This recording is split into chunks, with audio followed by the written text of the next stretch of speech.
Hey guys, so today I'm just going to make a very quick video here about something that we now know, and that is that Samsung is going to work, start to work on their new Exynos processor. It's probably going to be in the Samsung Galaxy S4, but they're going to start to do it in mass production here in Q2 2012. That basically means the month, like April, May, June. Those are going to be the month where Sam is going to really starting to do Exynos 5250s system on a chip, dual core configuration processors. Now, basically what this means is that this is not a quad core configuration, so that they even haven't started to mass produce this probably means that we are not going to see this in Samsung Galaxy S3, even though we have heard this, that Sammy doesn't know, or like right now, if they're gonna unveil when they're gonna like announce the Samsung Galaxy S3. But I really don't think that we're gonna see the Exynos 5250. I think I made another video about another Exynos processor or system on a chip configuration that we're probably likely gonna see. Because, I mean, it takes time to get these things out in the market. First, they need to mass produce them, then they need to figure out a phone that's going to work awesome with this and everything. So, I mean, we can see a smartphone late this year running on an Exynos 5250, but likely that is a phone that probably will be launched in 2013 earliest. Because, I mean, it does take time to do all those things. And, this thing that, we have quad core coming up.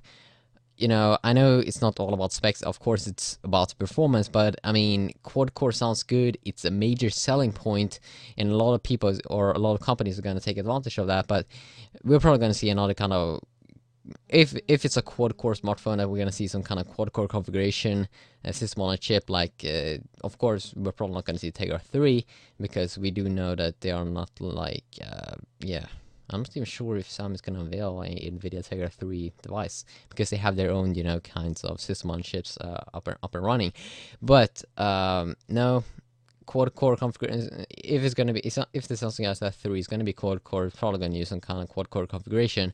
But yeah, it will be interesting to once it's out, because as I said, it's a dual core configuration. But it will still be interesting to see how it's going to hold up to NVIDIA Tegra 3. And I mean, when this device do get launched, then we may even have Tegra 4 out. And that's probably going to be badass, because we do know the Tegra 3 is kind of awesome on the graphics part. But we also do know that Exynos 5250 is going to be like 50% better performance compared to the Cortex A9, and that it's running on two Cortex A15 chips that is clocked at 2 GHz. Very high-end clocked thingies, even though it's running on a dual core thingy. But it's going to be interesting to see how quad core is going to be on smartphones, how they're going to take advantage of that extra power. I mean, we do know that we have like 5 cores on the Tegra 3, one that's is mostly to save power when you aren't doing heavy things like gaming and stuff like that. And it's gonna be interesting. I mean, those people that don't play games and don't do heavy stuff with their NVIDIA Tegra 3 quad core configuration, they should be enjoying a pretty decent battery. But yeah, it will be interesting to find out about what we'll see. And also, what's so interesting is that the 5250 supports a very, very high resolution displays, with a resolution of 2560 times 1600. So yeah, that's gonna be badass on a phone. 2560 times 1600, isn't that too big? Yeah, we will definitely find out. But yeah, and also I did read that it will be able to handle like 1080p video at 60 frames per second.